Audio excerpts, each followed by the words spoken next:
And we can get started as well. I know that it's, for some people, 8 o'clock, 8 Central, 9 Eastern is way past your bedtime. So I just want to be mindful of your time. Thank you to everybody for making the time to be here.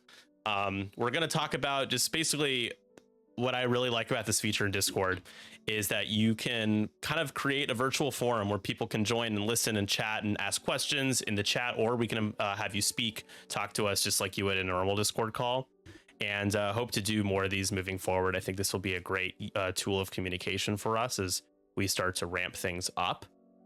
So basically what I'm going to have everyone who is here with us, if you guys want, I'm going to be monitoring the chat, of course, but I do invite you to speak. I think that's kind of a cool feature of this. So if you want to ask a question using your microphone, go ahead and request to speak, and I will call you out, have you jump on and ask your question. We could chat with you. So I'll do brief introductions for everybody. Greg is a part of the points team working with Ollie. Ollie is the points squad lead. Greg is kind of he's gonna represent the point side of things. Greg, hello there. Hello. There's a mute music button at the bottom. Yes. Oh, the music still plays. Yeah, I have no control over any of that. So that's a Discord thing. Mute the music if it's still playing at this stage. I didn't know that was a thing that existed. Yeah, that was confusing. Yeah, that's Ugh. When I first joined it, I was like, what's happening? Maui is our rules lead.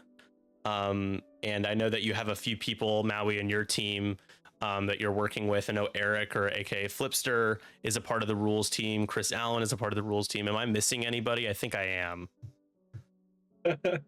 Yeah, you're missing a couple. We've got Eric and Chris, and we also got another Chris and Connor Holmes, DU, and Pete Lambro. Oh, D, that's right. D It's joined a full house. recently. Yeah, we've got. Yeah. I missed a lot of people. Jesus, sorry about that. It's a packed house. A committee going. Will questions from the chat be answered for those who can't use their microphone?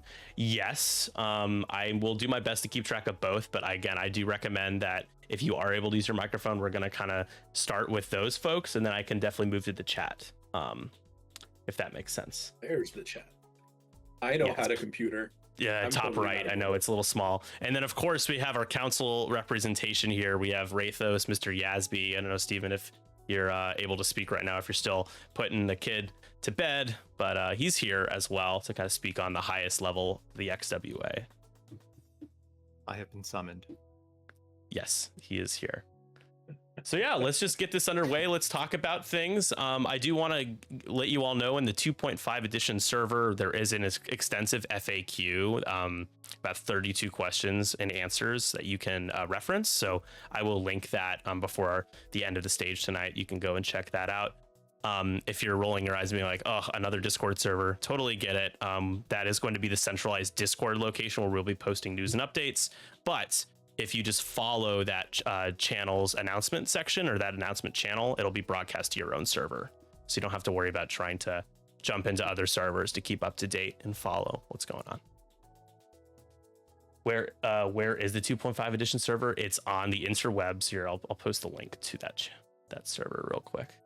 It's like, when you say where is, it's like, it's not down the street, if that's what you're wondering. Where is the 2.5 edition server? Should be able to just invite people, copy the link. There we go. And I will post the link here. There it is. Just like in general, I think because we have a lot of ties to the people who run that server, it's probably going to morph into like a quasi XWA server anyways. I think that it's just going to end up being the main Discord hub for a lot of our communications. It just happens to be also a partner server, which is very useful for us in a lot of ways. So it's more about logistically, it just ended up being very convenient to use it. Yeah, definitely. And I know that a lot of questions have been asked, like, is there going to be a Facebook page? Or is there going to be a website? The website one is definitely one that is pertinent for us, and it is being worked on. Yeah. We just started. I think it feels like we've been doing this for a while. It hasn't been that long. It's definitely something that we're going to be getting done here fairly soon. We'll have updates on that soon. I What mean, does soon mean? I can talk about Soon, Facebook. go for it. I can talk about Facebook as well a little bit. Yeah. I think so my none of this is set in stone, but my personal feeling about it is that we probably don't need a full Facebook presence like it's like a page about XDB or whatever. I think that we already have a strong pipeline for delivering content and all of our updates and all the stuff on Facebook. There's no indication that we're going to ignore Facebook because literally half the groups are on there. But how we get the information out, that is still up for debate. But yeah, my thought is like, well, we will post to all the main Facebook groups, and people will share those posts. And my experience with Facebook is that the landing page is not super relevant because most people don't actually visit the landing pages. They are posting on the actual posts that are posted. So as long as we are tracking when things are posted and looking at those comments, we shouldn't miss anything from the Facebook side of things. Yeah, I definitely I think Facebook makes the most sense as being the kind of the communications person as well. I know that we all kind of joke around and make fun of Facebook, but we've all been used to using Facebook to be able to post, to X-Wing groups and of course to follow pages. So I really like Facebook for those reasons. Absolutely. And also like I think that the community for the most part has already kind of joined all the groups they need to join, and information out of necessity from how AMG did things has found a way to, like, there are built-in network pathways to getting information out to people through Facebook. So rather than like trying to reinvent the wheel, I think just utilizing those existing network hubs and then making sure that we are actually not doing what AMG did when it comes to the Facebook communications will go a long way. Yeah, definitely. I definitely can kind of get the ball rolling in terms of asking y'all some questions that I've been following that people have been asking, and then again, anybody who wants to can request to speak, and we'll have you jump on and ask your question. It will be easier for us to the chat. If it gets really flooded, it might be I might miss something. We might miss something. So just if you can and you want to be brave, go ahead and request to speak. But so Steven, I think I'll start with you. I think one thing that I think is pretty reasonable that I know we've covered in the FAQ, but let's just pretend that some of the stuff that we're talking about, that I'm asking that might be asked they haven't read the FAQ, right? So can you just kind of describe like why what's up? Sorry, did you say something? I was just saying there's an FAQ. Yeah. I'll link to it. It's in the 2.5 edition server. 32 questions. It's a lot. Just a few. You're teasing me. Okay. Anyways, the internet. I wasn't ready for that. Back to what I was saying, Steven.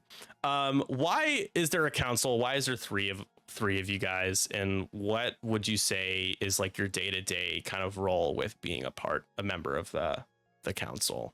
There's three of us because Greg's fault. So the reason why there's three of us and the reason why there's a council is very quickly early on when everyone was gathering together, we kind of came to a consensus is that we need a guiding hand, at least very early on, of a small group of people who will make sure that all the things that needed to get done get done.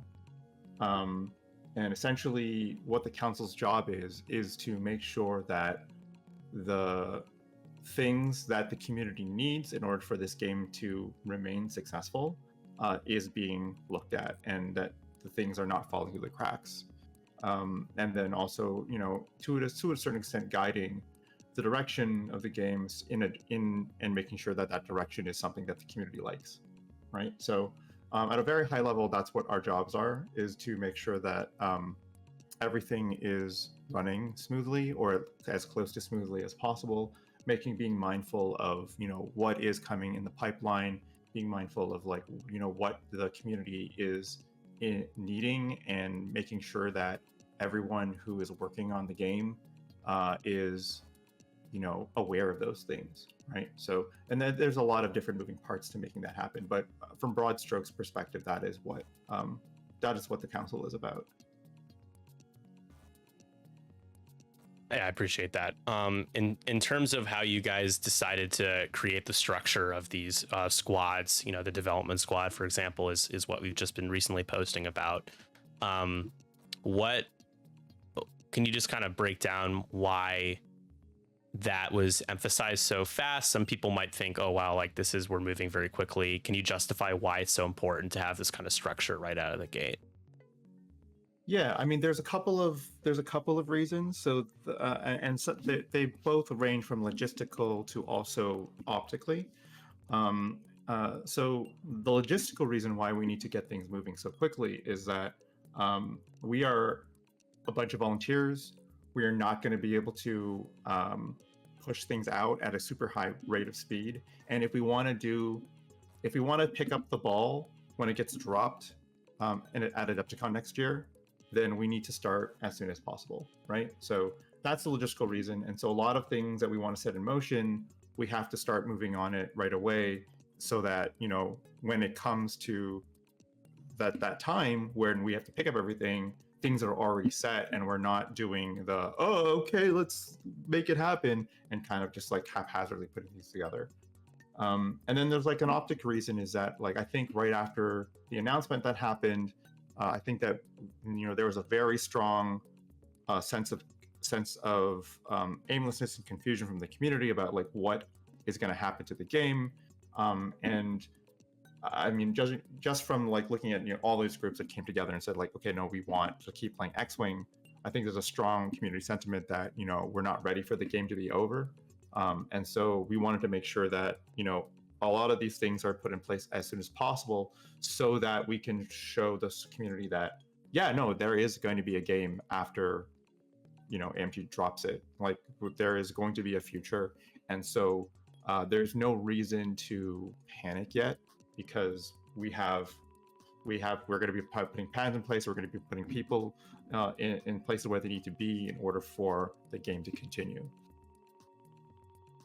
Yeah, and I mean, I can't personally, I know everyone here can't speak highly enough of just the diversity and the different personalities and experience involved in this. It's extensive, and it's growing, and it's going to be more and more and more inclusive. I understand that folks might feel a little bit caught off guard or on the outside when it comes to this on the front end. But the goal is to represent X-Wing is really what we want to do. And by being able to do that, we do prioritize and want to represent all of you. And, it's going to be a challenge, but we definitely want to try to unite X-Wing players. And that's why, you know, we're speaking with the Legacy Project and trying to have that communication and really just try to get people to play X-Wing in general, right? That's really the goal. Sorry, I just forgot about something that's very important to say as well from the previous question about why it's like 3 and stuff like that. So the way that the council has tried to structure the organization as a whole is very heavily focused on checks and balances and transparency. And that's why it's also a group of 3, is because so that one person cannot just basically overpower with one agenda without having it checked by 2 other people, right? So they need to get someone on board in order to further whatever kind of thing that they want to push. And we really want to try, and, you know, I'm not saying that we're going to succeed at this, but, you know, we really have put a lot of thought into making sure that there is a lot of transparency when it comes to decisions that we're making, as well as that, you know, not that because this is a group effort, that not one voice is going to become overwhelmingly pushing the direction of the organization as a whole. So, and that comes to a whole bunch of different things. When it, you know, OP design, the points balancing, everything is like really kind of being double checked by all different sorts of people. And so, like I said, like I really think that the transparency part is really important, and that I'm hoping that will help to make sure that people are, you know, kind of understanding the decisions that we make, because especially in the last 2 years, X-Wing has been very decisive about like a lot of these decisions, and so we want to make sure that we can stem some of these things and make sure that people understand where we're coming from and can get on board with what we're trying to do. Absolutely. Thanks, Stephen. I do have a question from Turtle here in the chat. Are there any plans for the future to help facilitate getting local groups in contact with the organizers for the larger tournaments in their area if they want to help out with the tournament? In my personal case, I'd like to get in touch with whoever is running LVO and see if they need any volunteers or anything from the local group. Yeah. So the part of that is going to be under OP's purview. Like we're putting together the OP team as we speak. And we have a lot of like things that we're putting together, and we have lots of plans of like what we want to do. Obviously, Louis has a very strong kind of like prize mentality, and he knows tons of stuff about that. So like we've got that angle. But to answer your question directly, yes, there is going to be a pipeline for people to, in their local groups, contact the XWA. There will be a person who will be the point of contact. They will then redirect you to whatever thing that you need to do in order to facilitate, and also larger event runners to be able to tap into the network to see like, okay, who do we need to get contact, who's going to be able to help us, and so on and so forth. So the answer is yes, there will be. Who is specifically, we're still developing that, but there is a clear goal in mind of having a pipeline for that. Yeah, we'll have updates for you all in terms of the OP side of things. It's really exciting, but it's very fresh. Like when Steven said, like we're putting that together, it literally is happening as we speak. So that's going to be a huge factor in sustainability with the game, because OP is what brought us all together and how we all met each other in the first place, right? So definitely going to be a big priority and something to be really excited about, because we all love coming together and playing and getting prizes and cool stuff, right? And I will add as well, Vegas. Sorry, I will add as well that there is a strong focus on our, at least in the council's perspective, on making sure that local groups are supported properly, and that there is a clear pathway for local groups to both be supported, whether that's like for competitive or whether that's for just kind of casual play. But you know, the lifeblood of the game is really kind of set around local groups, and so we want to make sure that they have the tools that they need in order to continue to play the game, especially knowing that it's going to be harder and harder to find places to play as stores will no longer sell X-Wing, right? But the stock will eventually run out and stuff like that. So we're thinking about plans of like, you know, how we're going to make that happen. I've had lots of discussions on my podcast and in private with people about what I think the game needs in order to survive long term, and not just as X-Wing leaves store shelves, but just as the landscape of the board game market changes. So, you know, I am not the only voice here. So like, don't think that just because it's what I've said on the podcast is what's going to happen. But you know, I've been thinking about it for a long time, and so and other people have lots of like great ideas. So you know, we're going to be trying to come up with the solution that best fits the game's needs. For sure. Speaking of voices, and don't worry, Maui and Greg, you guys are definitely going to have a chance to speak. Okay, don't even worry. But I do have a few people that want to request to speak. First, I'll throw it over to Mr. Matt Carey. I'm going to invite you to speak, Matt. You should be able to speak any moments. Hello, Matt. Hello, folks. First of all, thanks for everybody putting effort into this. But also, my question was specifically will likely be directed towards Maui. There was a rules forum that was put up by AMG at one point, and it was going well for a little bit. And I was wondering if there would be something like that, a resource that we could look at, like these fringe rulings. Maybe it'll be on the 2.5 server or something like that, but would there be a repository for something like that? Yeah, absolutely. So I think right now the working plan is to move that function to somewhere on the 2.5 server. And we also want to, if that is the final place where the rules forum will go, onto the 2.5 server, which is where it looks like it's going to go right now. There would still be a way for people who don't have Discord to access rules questions and find the answers and things like that, which is where the website is going to come in. But yeah, we definitely want that place to have that back and forth where people will be able to ask rules questions and, you know, get answers, hopefully in a reasonable amount of time, you know, before the tournament happens.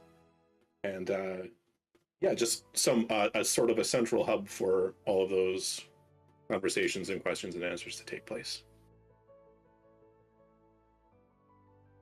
And I think probably there'll be some sort of resource on the website as well that would guide people too, just to double up on that. Just, yeah, and I know Maui's spotlight piece is his PR, his special little, you know, put Maui in the spotlight piece is coming out soon as well, and we'll speak to Maui's goals a lot. You know, just making these rulings and these things accessible, because sometimes it could be hard to find that fringe ruling right away. Sometimes I find it, you know, in a minute. Sometimes I just can't find it at all, and so we want to be able to give people answers quickly and confidently and in an accessible way, right? Yeah, cleaning up the accessibility of the rules is a big priority of mine. So to the degree that we are able to do that, I think you can look for a lot of that to happen. Sure. Dynamis, I'm going to invite you to speak. Thank you to the brave souls who want to use their microphones to speak. Dynamis.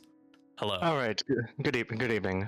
So this is going to be more so directed to Rafe and overall support.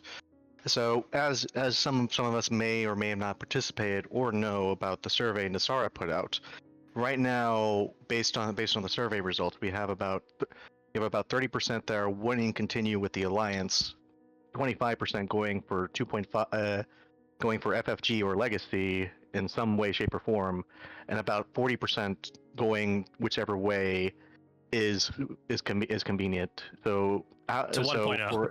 Just kidding. No, there's that friend. There's that friend's 1%. Yes, I understand that. But 40% are currently undecided or going with whatever the local community is. So in terms of working together is when you're working with Legacy, are you trying to focus on groups that are particularly inclined to support XWA, or try to push the scale in one way? So the answer to that is nuanced, and so I don't want to start off by saying that there's like a soundbite answer that I can give. There's a number of different things different approaches that we're going to be taking, but before I do talk about kind of like that nuance, I just also want to say that we did have a hard look at Nazara's survey. I mean, I've been a big fan of Nazara's survey for a long time. He kind of faded out. Did we lose Wraith? Wraith was cut out there. Not much of a podcaster, am I right, folks? Hey. So, or is he back? Go, he's back. Okay. Let me just repeat what I said then. So, I think that I'm a big fan of Nazara's surveys in general. More data is good, even if the data has some sort of skewing. And I do think that there is some skewing there, but there's lots of information that can be gained from it. I will say that it's not surprising that a large percentage of the population is not sure about what they're going to do yet. For the most part, especially while the time the survey was being done, we didn't have any information other than the fact that all these content groups were very excited about continuing the game. So that's not a lot to go on if you're looking in, right? So it totally makes sense. And if that players are going to be, we're going to get more people interested in XWA as we are able to know what we're actually going to create, and it's going to live and die based off our ability to provide for the community. And so I'm not really concerned about that 40% number right now, because it's still too early for us to really know whether we're doing a good or bad job. In terms of the actual nuance, what I will say is that we have a strong focus on making sure that we're supporting the game, and we're not super focused on making sure that it's our version of the game. Now we're making, and also we haven't locked in on what that version is, right? So we're kind of in internal discussions. The development team has just been assembled. They're starting to work on stuff, trying to decide what is the best pathway forward for the game. And we've already said that we've had discussions with Legacy. We intend to be supportive of whatever they want to do. It's still X-Wing. So I think that the best way to describe it is that we're going to be very focused on making sure that all X-Wing is supported. There's lots of other stuff that's been created. Infinite Arenas has their epic format. There's Heroes of the Torres cluster. There's lots of different ways to enjoy in X-Wing, and what we want to be is a group that focuses on making sure that X-Wing is being represented and X-Wing is being looked after, and that means all the forms of X-Wing, right? Not just even 1.0 players. They might need something, right? So that is like kind of, and I'm aware that that's kind of a little bit of a politician's answer, but it really is, our focus is to try to support everything. How we do that is still really too early to give you a solid answer on, but that is in our minds. Yeah, and just to chime in, Dynamis, thank you so much. I know I moved you to the audience, and I can have you jump on again if you need to follow up or wanted to follow up. Just want to make sure everyone gets a chance to speak on the panel here, of course, and those who have requested to speak that are lined up. Just to add, I mean, it really is, I feel like, in our best interest to not try to divide, because there has been multiple sets of division over the last few years, right? So we know it's a slow, the wheel of progress will be moving slowly and start to ramp up, but we're certainly not going to try to tell people what version of the game to play, but we're going to do our best to offer a really great sustainable version of the game that as many people possible would love. So yeah, if I can add something to that. Yeah.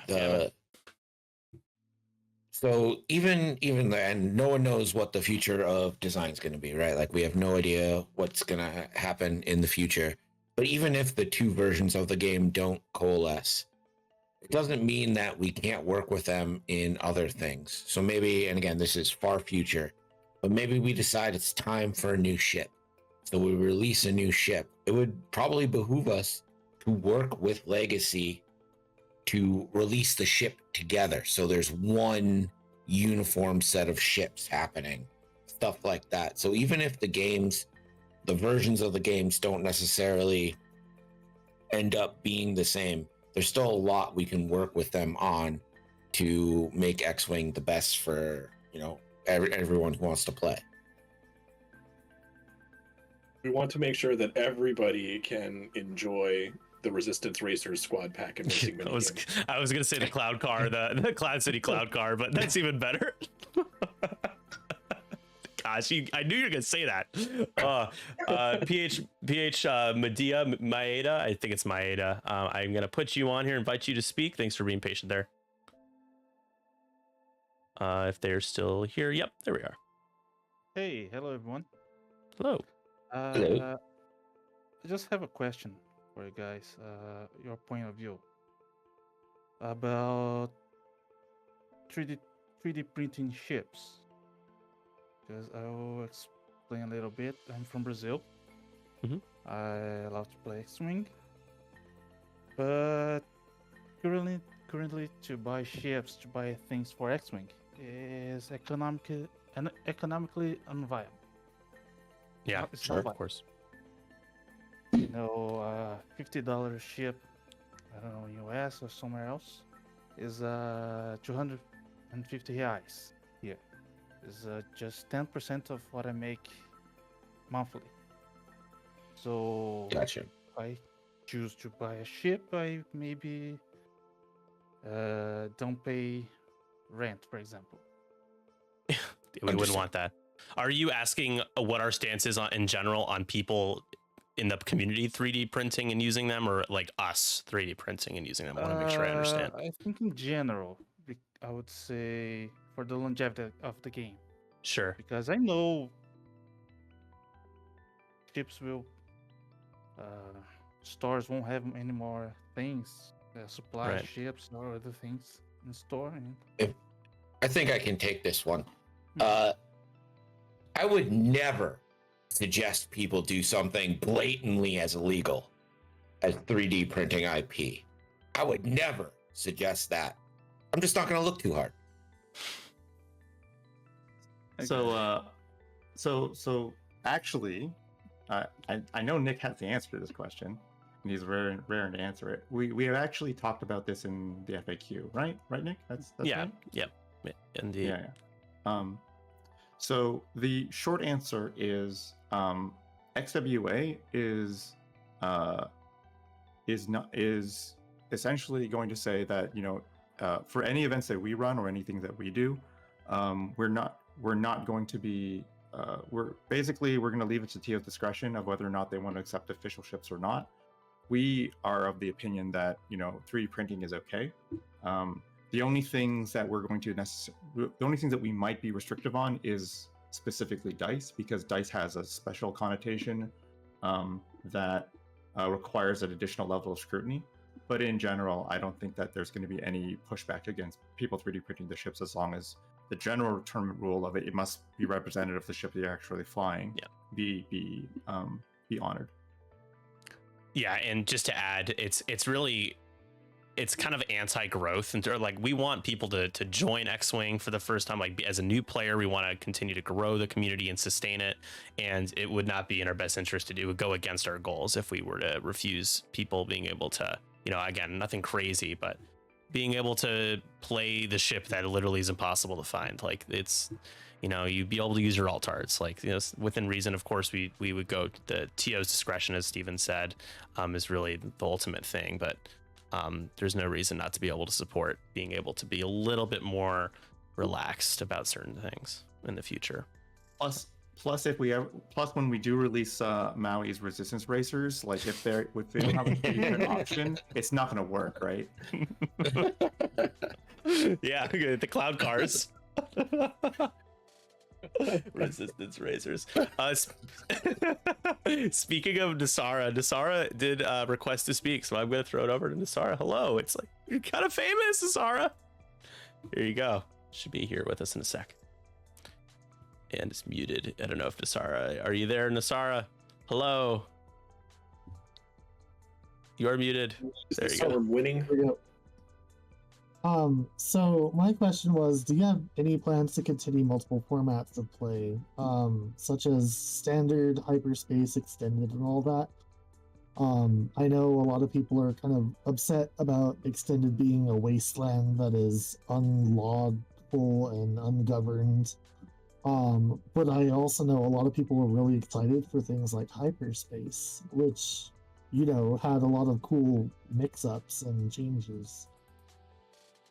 Yeah, That's a great question. I can speak to this. And Greg will definitely have some thoughts as well, since he is on the points team right now.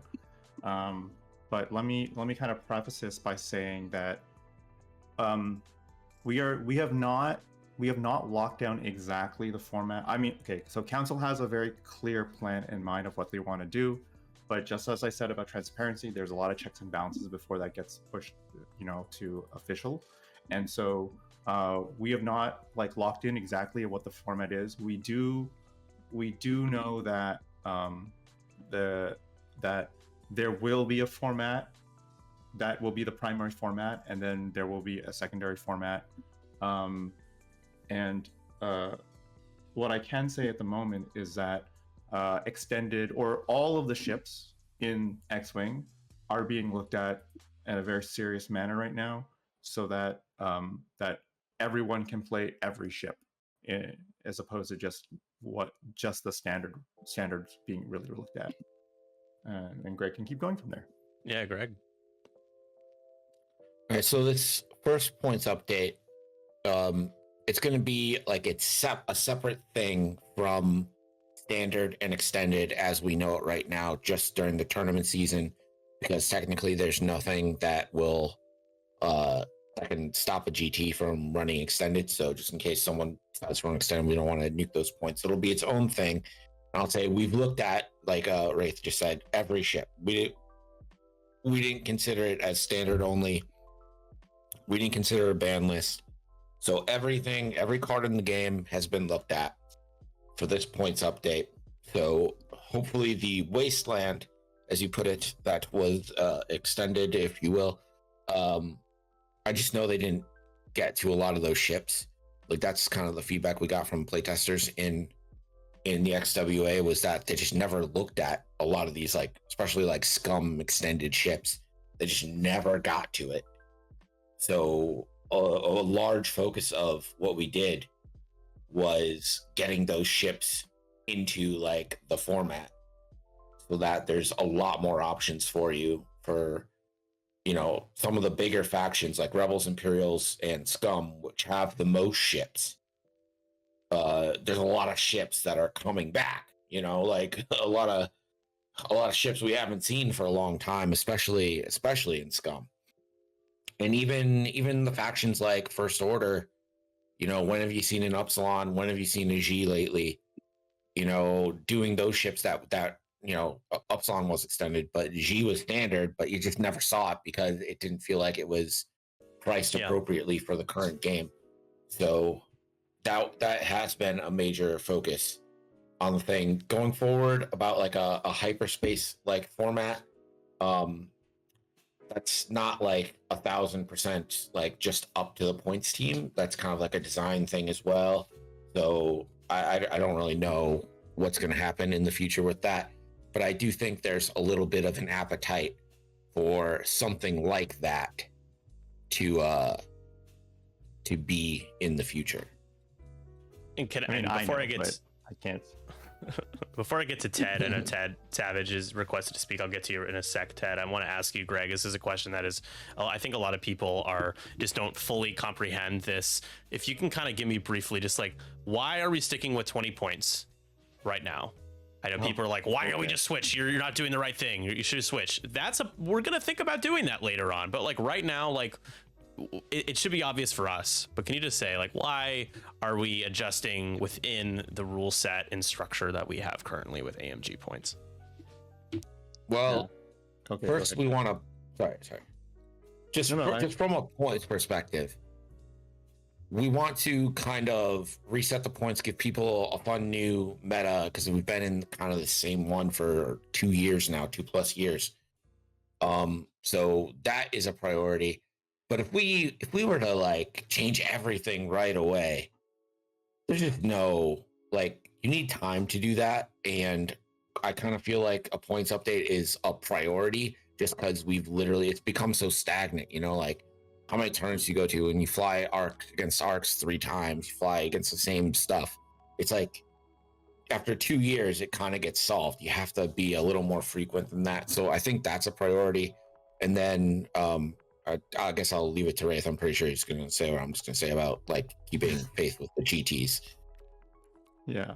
So there's like 3 things effectively, and the first thing is exactly what Greg says, is that like there is a extremely strong need to do something for the game as it exists right now, and then the second reason is that the GTs, logistically, it's very difficult for us to like go and move and try to create our own system, and that's not necessarily 20-point system or 200-point system or some sort of hybrid, or there's like a lot of different things that we could do to try to solve the issues that people have been having, because I think there's a lot of positive things from 2.5 that can be gleaned. Even if you are a 2.5 hater, there's a lot of things that are positive about 2.5 that we should be taking from it.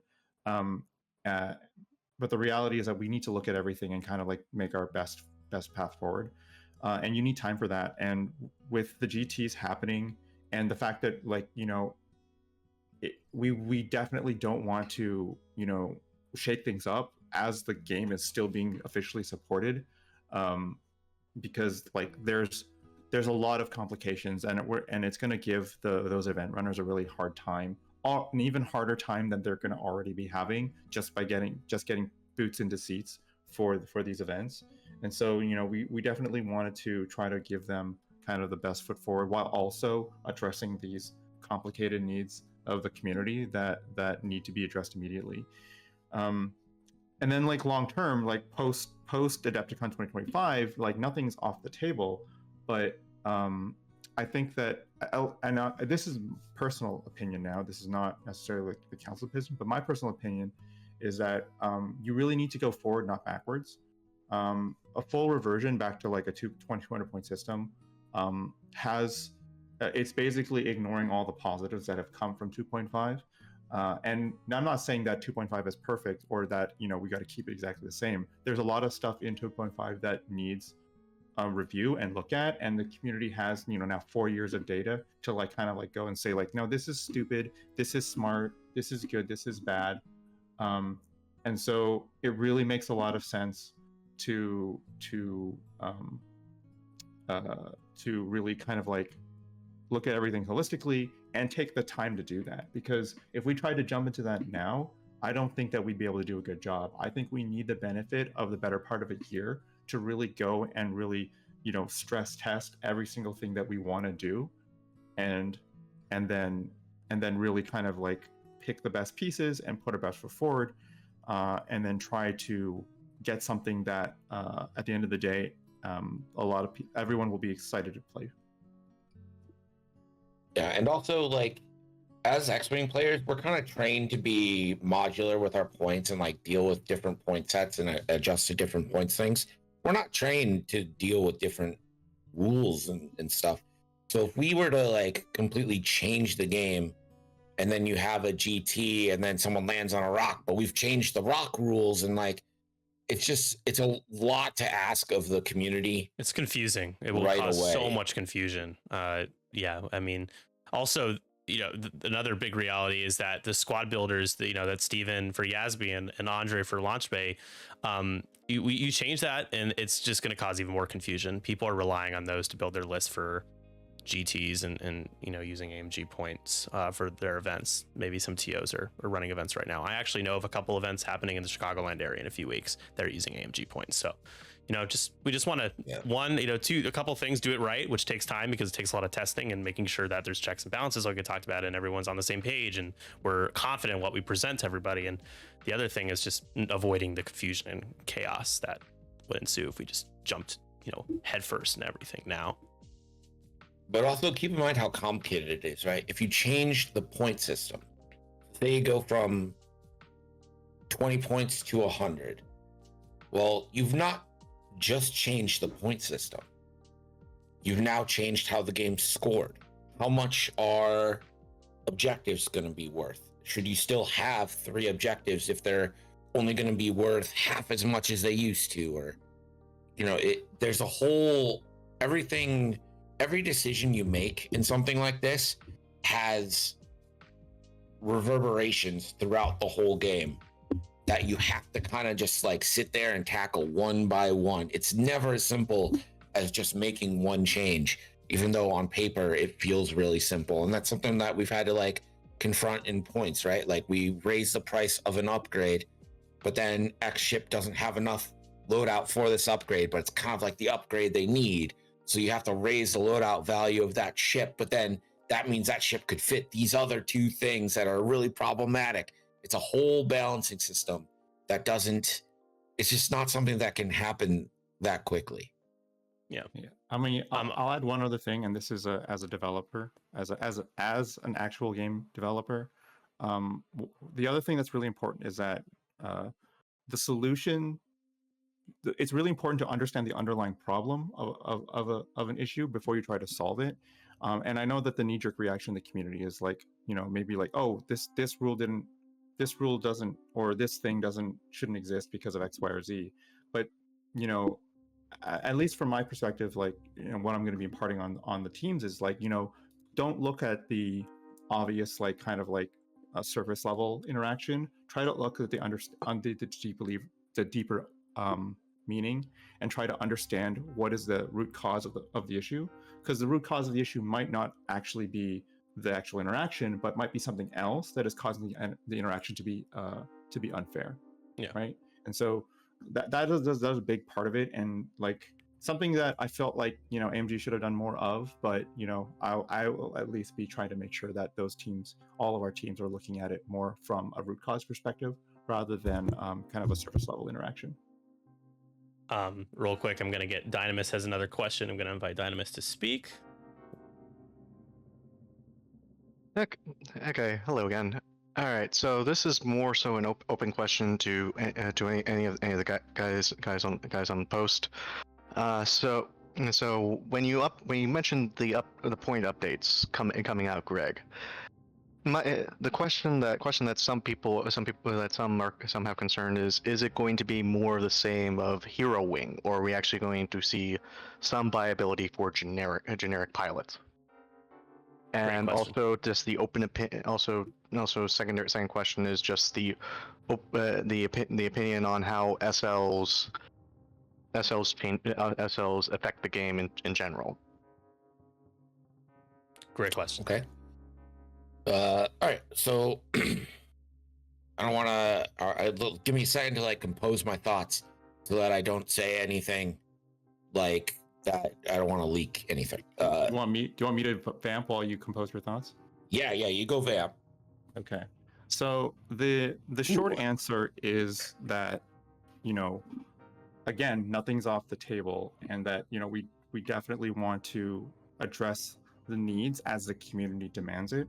And so taking a look at things like generic specific data is definitely something that we've already been kind of like cognizant of and taking a look at.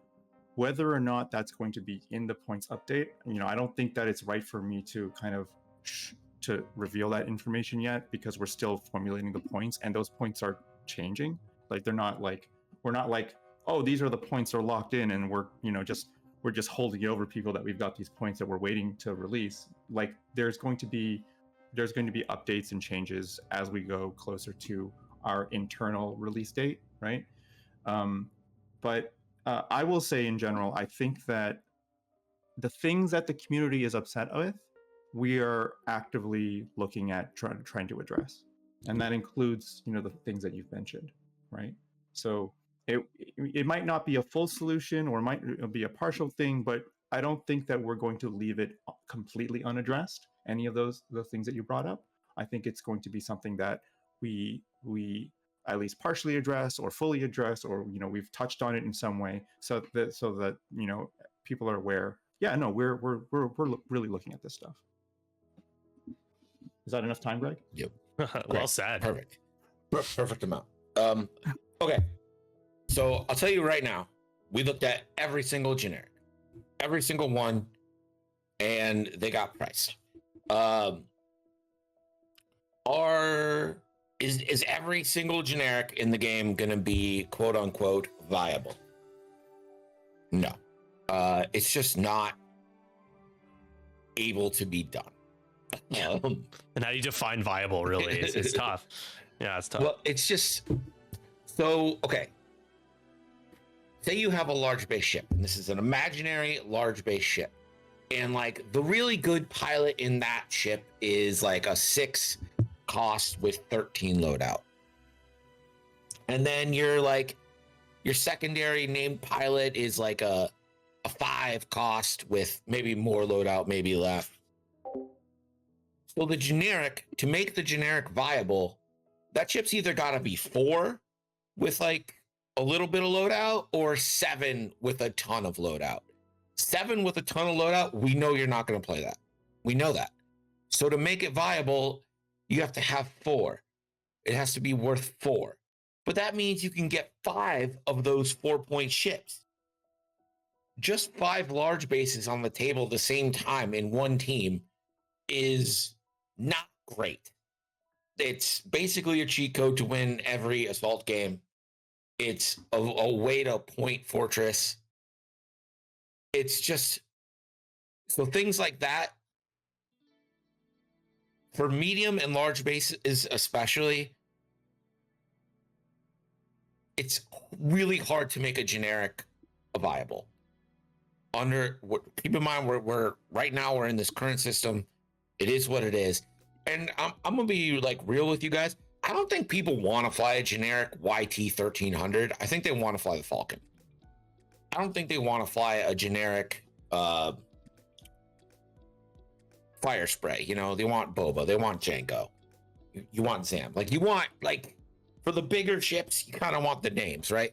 Generics to me are more in the realm of the small base. And then that's where we've been able to at least attempt viability with some of the small base ones, but it requires a lot of testing. That's going to be one of the main focuses of testing.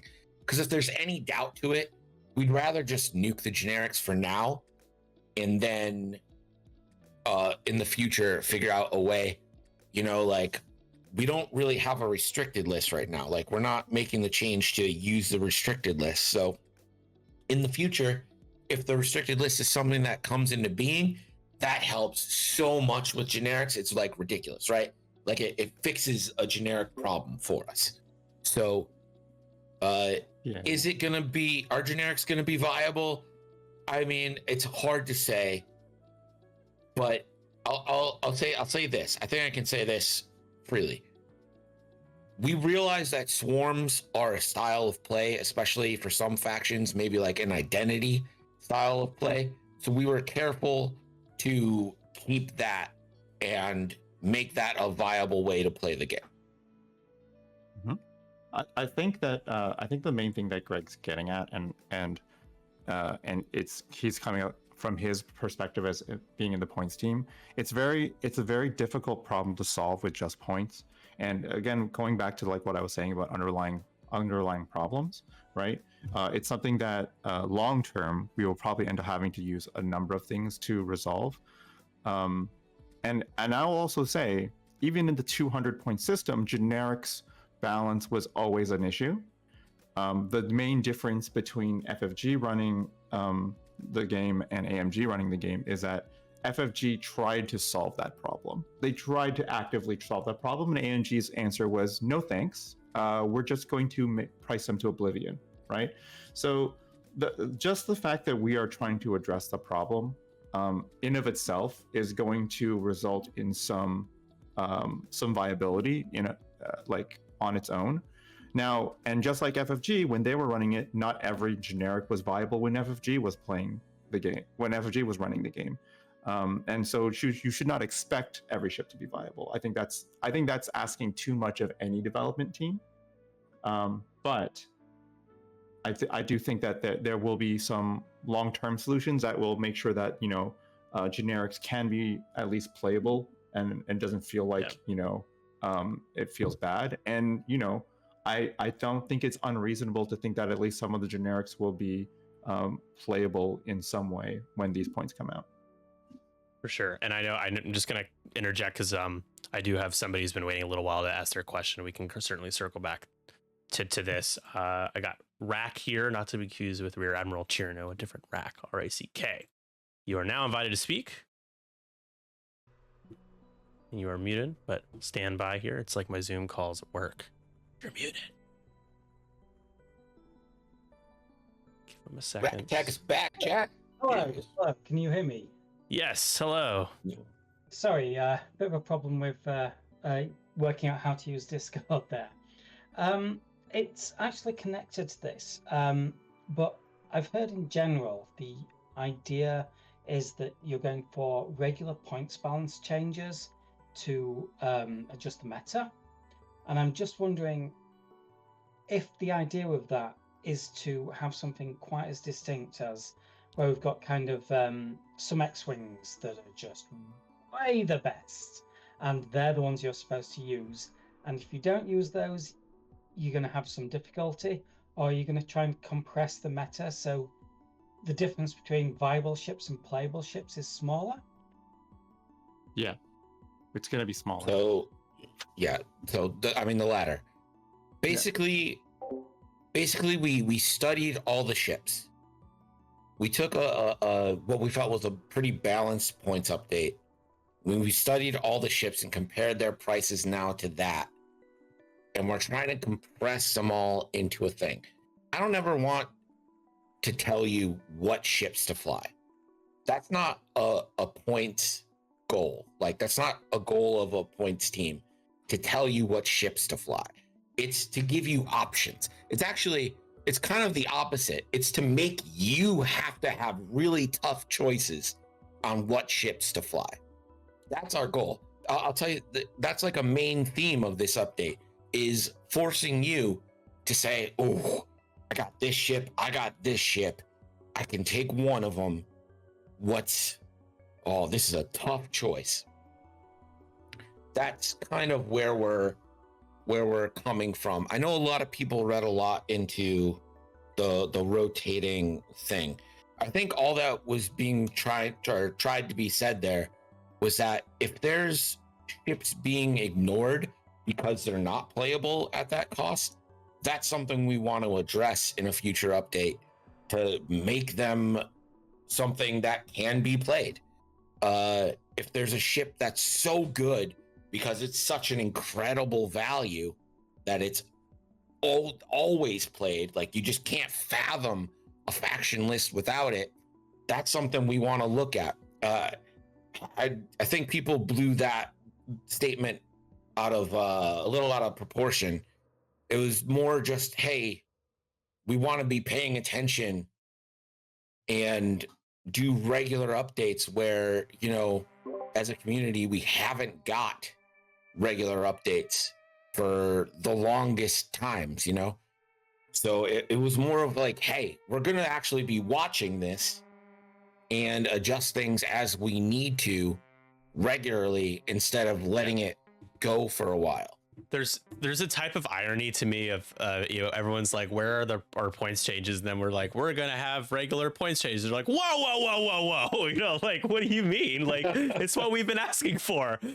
I mean, that's what we've had. So I feel like, I know there's definitely a little bit of some of the words in our press release people have probably dug too deep into. I know that having your favorite ship have its time in the sun was taken hyper literally.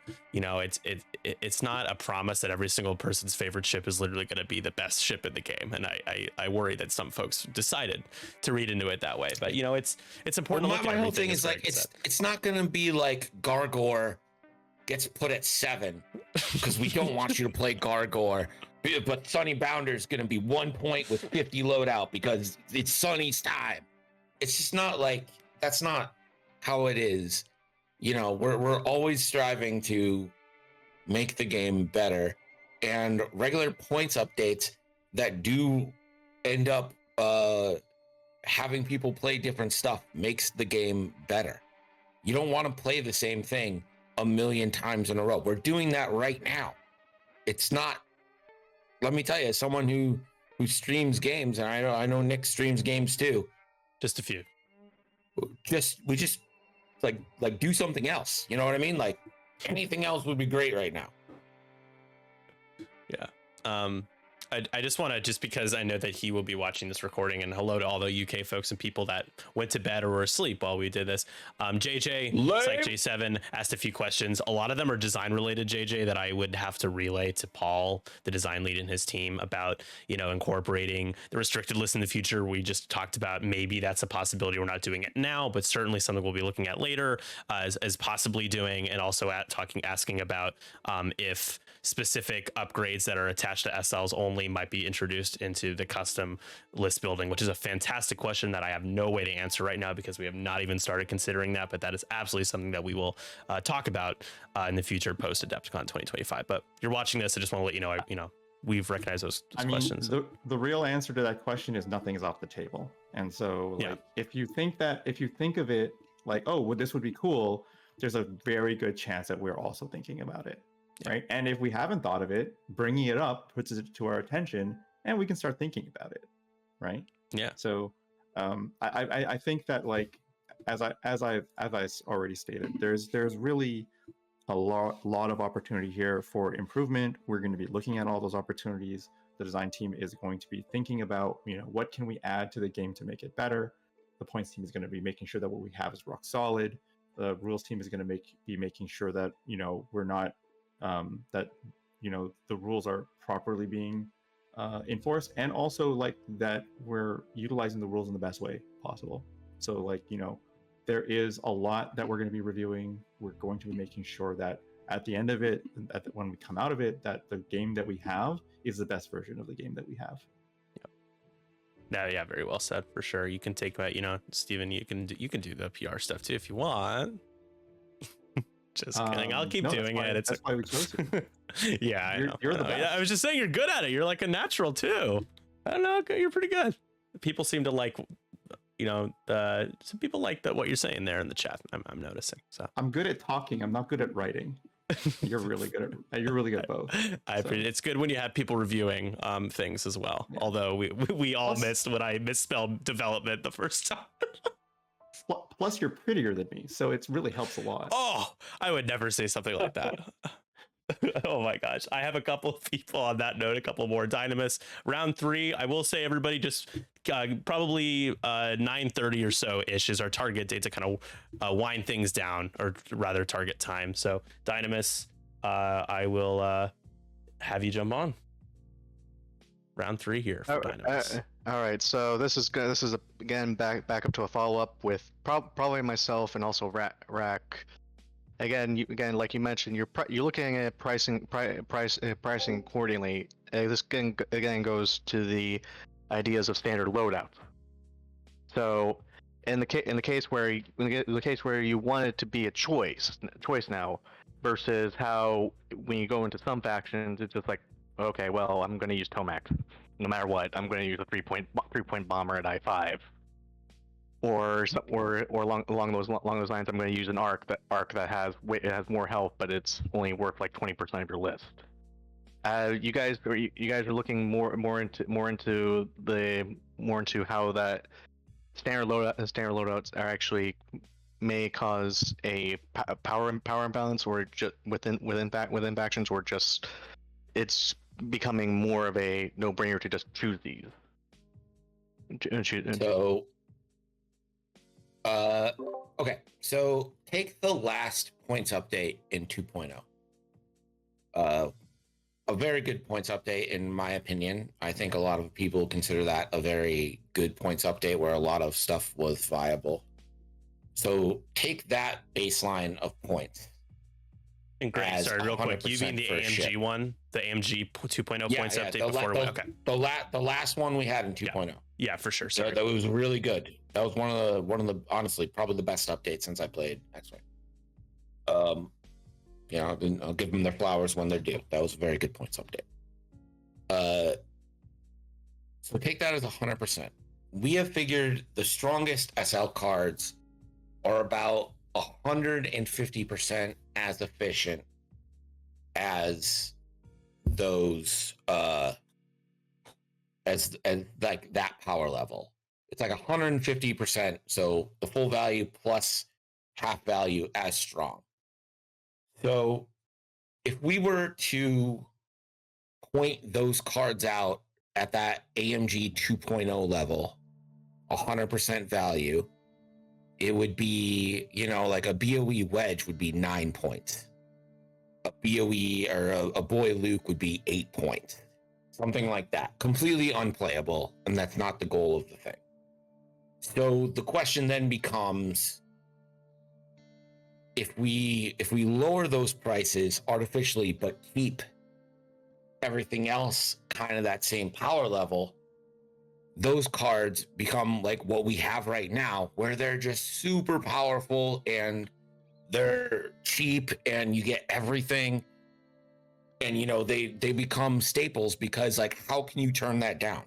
Yeah. Like, how can you turn a boy Luke down? How can you turn a Battle over Endor wedge down right now? You can't, because if you're trying to actually win your game, which I feel like a lot of people in X-Wing do, it's so hard to be like, nah, I don't want clearly the greatest cards in the fact. Like, so what ends up actually happening is the power level rises a little bit, so you can bring them down moderately and bring other ships up moderately to equal them out at same prices. So I think what you'll find in regards to choice with standard loadout cards is that standard loadouts are going to be priced for what they're worth, and then we're going to use the custom card to give you another option with that. So are you almost saying like I don't, they're taxed in a way? Like, would you say you applied a tax to things that have easy access to double mods, like Tomax, or not taxed, just like, so you take the ship cost and you take the estimated loadout value of what they got on it, and you're like, this is how much this card should cost. Can I put something in here too? Sorry, I don't want to cut you off, Greg, but I really think that like we already answered this question before, and I really want to make sure the point gets across. Like Greg has stated multiple times that the goal of points is to try to make everything viable, and to do that, you have to move the SLs around because that's just part of the thing. So I really want to make sure, like, if you're thinking like, oh, well, what about this example? What about that example? The answer is yes. We're looking at it. We're going to do something about it because the end goal, as Greg has stated, is to make everything viable. Like to make it a difficult choice of like which ship that you want to pick, and so that means that like lots of ships have to be bringable in a list and not an obvious like, oh no, this is like clearly overcosted. Right. And yeah, I mean, Greg is a great person to have on this team because he's very much aware of, the problem childs of the current game of X-Wing, which a lot of them are SLs. It's just a fact. But no one's going to disagree with that. Are also cool. They are, cool, and they belong in the game for sure. Yeah. They're cool because they give us a chance to do optional things like, we can again, let's just say there's Pilot. We're going to call him Pilot X. And Pilot X has a really great standard loadout card that everyone uses. And then Pilot X has a custom card. What we can do is we can make that standard loadout card more expensive and then give you maybe less loadout, but a cheaper base on the custom card, where you now have a choice. Like, oh, do I want Pilot X cheaper with not as many toys, but I get it cheaper? It's still really good. Or do I want all the toys, but you have to pay for toys? It's not free. I feel like now you're kind of getting everything for free. What we want to do is kind of balance that out and make you have to choose. Do I want to pay for something? Do I want to, save some points here so I can put that point into something else? It's a choice you're going to have to end up making for whatever best suits your list.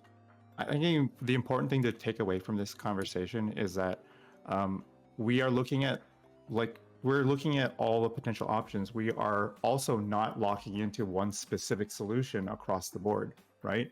Individual ships are going to require individual solutions. And like, if your question is something about like, oh, like, what are you going to do with this or that? Like, that's part of the process. And it's not going to be a process that is going to be solved by a specific type of solution. Like, I think that a lot of the ships have, unique scenarios that require looking at the solution in a unique way, and that's what the points team has been doing and is looking at. And so, I think that is a kind of thing you're just gonna have to wait and see when the points come out of what we've done. Yep. But it's not. But the goal is not, oh, we're not going to look at these things. We're going to look at everything. We have been looking at everything. Yeah, and I mean, just to state the obvious, like it's going to be like beta points, and we're going to be testing things, right? Which means that if something doesn't work, like really does not work, we can change things. This is when we release these, it's not set in stone. Like, this is the way it is. Deal with it. We do not have to go to Lucasfilm licensing for approval on the points updates. Right. Might take a little while, 3 to 5 business years. But that's another good point. Say we release it and we're like, these are our points. Alliance points are out. Have fun, everybody. And something ends up breaking. It's not going to be 6 months before we fix it. Like, we're going to notice it and we're going to fix it. Like, that's one of the benefits of having something community run, is that I'm still going to be streaming. Nick's still going to be streaming. He's going to be like, yo, this thing is broken. And I'm going to see it. I'm going to be like, yeah, I think you're right. And then we're going to go and be like, okay, emergency update. We got to fix this. Shouldn't have made Vader Defender 4 points, like stuff like that. Yeah. I wanted its time in the sun. Yeah, right. Time in the sun. What does that mean? Why not the moon? Where's the moon in this? I'm going to throw it real quickly. Throw it over to launching it directly into the sun. Yes. Oh, there you go. Thanks, Maui. Appreciate that. Sev Wall has his Patton Oswald speech for us. I'll invite Sevi to jump on and speak. Hello. Hello. I just had a more of a design philosophy question. In 2.0, it was possible to take a ship and load it up with a ton of upgrades. And one of the effects of the loadout system is that you're limited in how much you can put on ships. And it seemed to me that every time a ship was nerfed, its loadout was reduced. And every time a ship was buffed, its points cost was reduced and its loadout was reduced.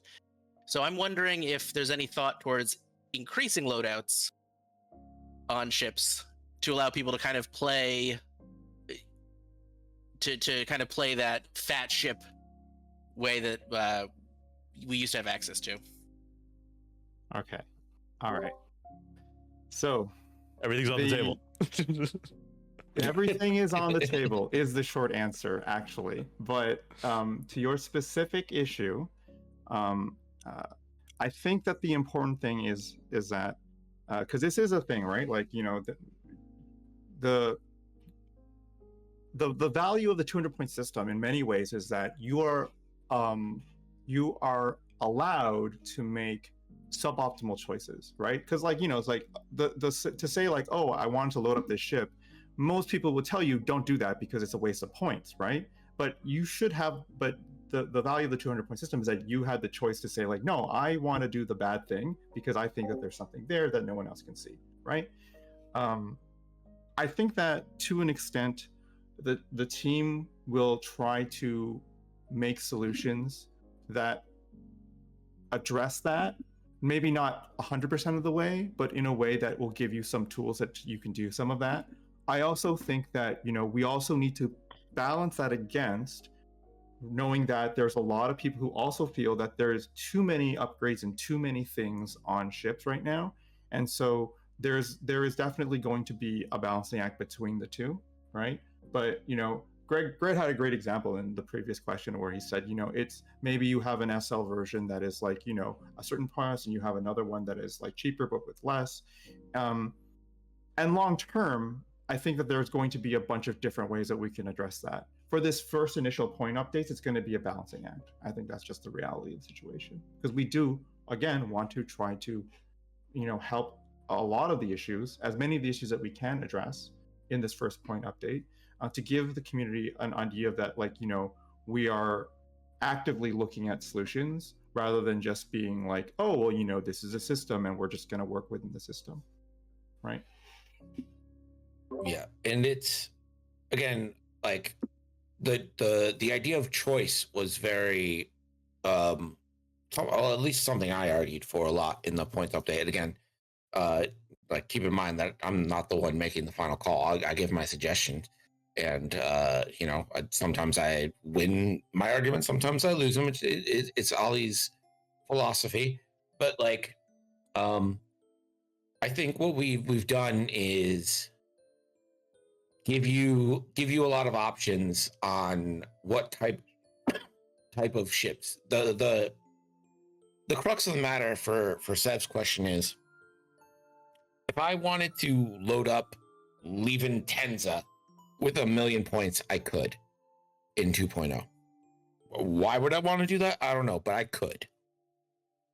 That is not something that you don't get to choose which ships you load up on here in 2.5. You just don't. That's not, you know, that's the system that was made that we are working in right now.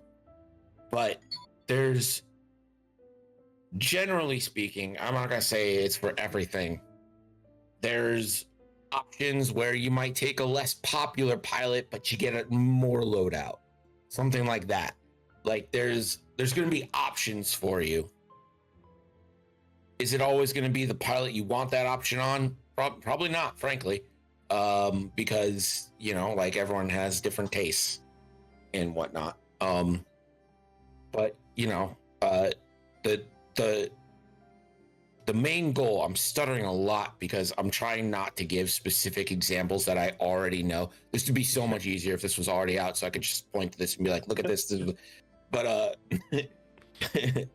we wanted to make choices. So there's going to be a lot of choices you make when you're list building, and part of those choices is, hey, do I want like a lot of loadout value on my X ship, W ship, whatever ship? Do I want not a lot, but maybe like a better pilot, something like that? You know, like it's going to be a balancing act for you to kind of make your list how you best see it going forward. Yeah, and we're I think we doubling can range 0. Now you can modify range 0. I think we could all agree that the loadout value system is really interesting, you know, and that hasn't been fully explored to the greatest depths because we just haven't had a lot of time in the existence of 2.5 to do that. And so, yeah, I mean, I'm seeing a lot of ideas floated around, and it's not an easy task. And the world of balancing between having SLs, which don't have loadout because everything's stapled on already, right, and custom building, you know, finding that balance is definitely something we're looking at, short term and long term for a sustainable version of the game. I like that word, sustainability. I feel like that's one I'm going to be running with a lot, keeping the game alive for a long time. This first points update, there's a lot of changes in it, but you have to remember that a lot of it is very minor, like loadout changes, just to stabilize the. If you remember what I was saying about the power level earlier, just kind of like bring everything into whether the low ships bring them up, the higher ships bring them down, kind of get them into the same zone. So a lot of it is just minor tweaks, and a lot of it's extended ships. That obviously was a goal, was just extended ships were never really looked at. So we had to look at those to bring those in. Tease us a card that's getting a buff that literally nobody ever plays. Yeah, Maui, do that. Yeah, sure. The Delta 7B config is getting a huge buff. Oh, yeah. Oh, funny guy. A lot of people aren't going to get that because they don't remember that they separated them that way.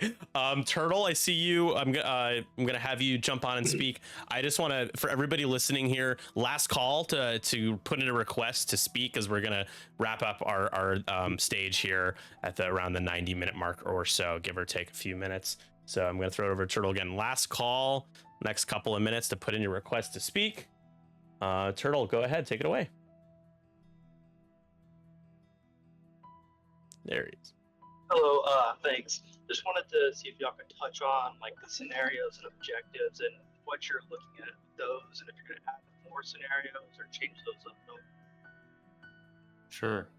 So I spoke on my podcast about how I would like to see new scenarios. And so while we can't say exactly what we're doing, the fact that I'm on the council should kind of give you the answer to that question already. Are you making people go listen to your podcast to get the answer? That's right. Oh my gosh. And the answer is on my Patreon for top tier subscribers only. No. I wouldn't do that, but you know, getting more listens on my podcast, which is coming back at some point. I just been busy with, you know, this stuff.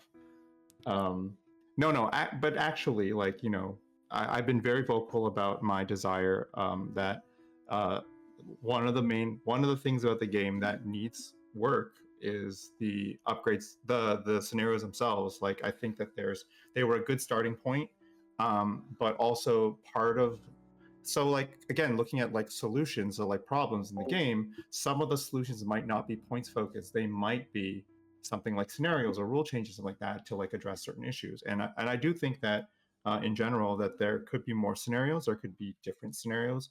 The scenarios themselves may be causing the meta to warp in a specific way, and so that should be a part of the thing that we look at when we're looking at everything.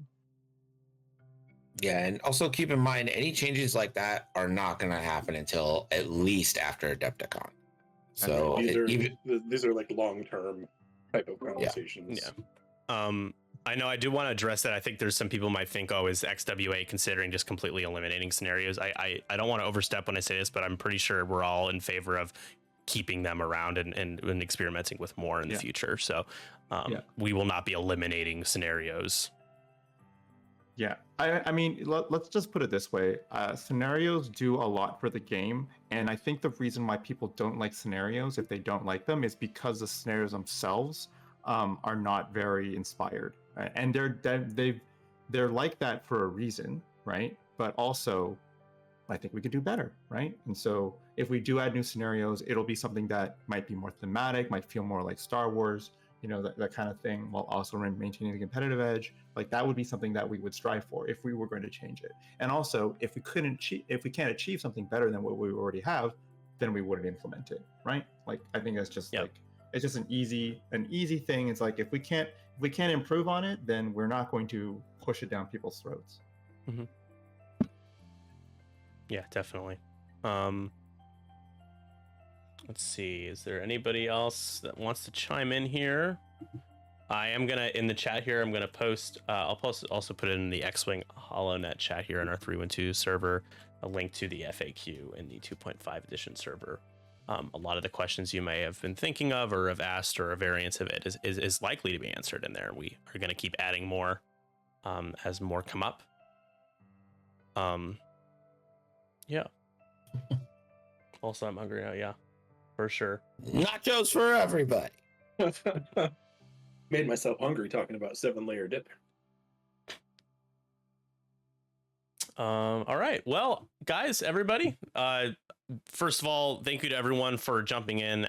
This is, I think this is a really exciting way to be able to stick around with communicating with the community at a more personal level. And Maui, Greg, Rathos, thank you guys for jumping in and doing this with me. I think this is really helpful, and just I really enjoyed having you guys being able to speak on these things, and not always having to hear from me I think is good too. Even though I enjoy doing this, it's good to be able to hear from the people who are working behind the scenes and working on things for the XWA, you know, in different areas. Cool. Well, listen, off thanks meta. for having me on. It's been fun memeing in the chat. Yeah, absolutely. You've done a good job. Both you and Greg have been really good at doing that. Listen off meta, so definitely gift subs to Nickel City X-Wing, and thank you for being a part of the 312 Squadron server as well. That's going to conclude our stage, one of many to come. Look to the 2.5 edition server for future stages and announcements. This will be posted to YouTube sometime tomorrow. And yeah, everyone have a great rest of your night and have a good week ahead. Cheers, everyone. Thank you.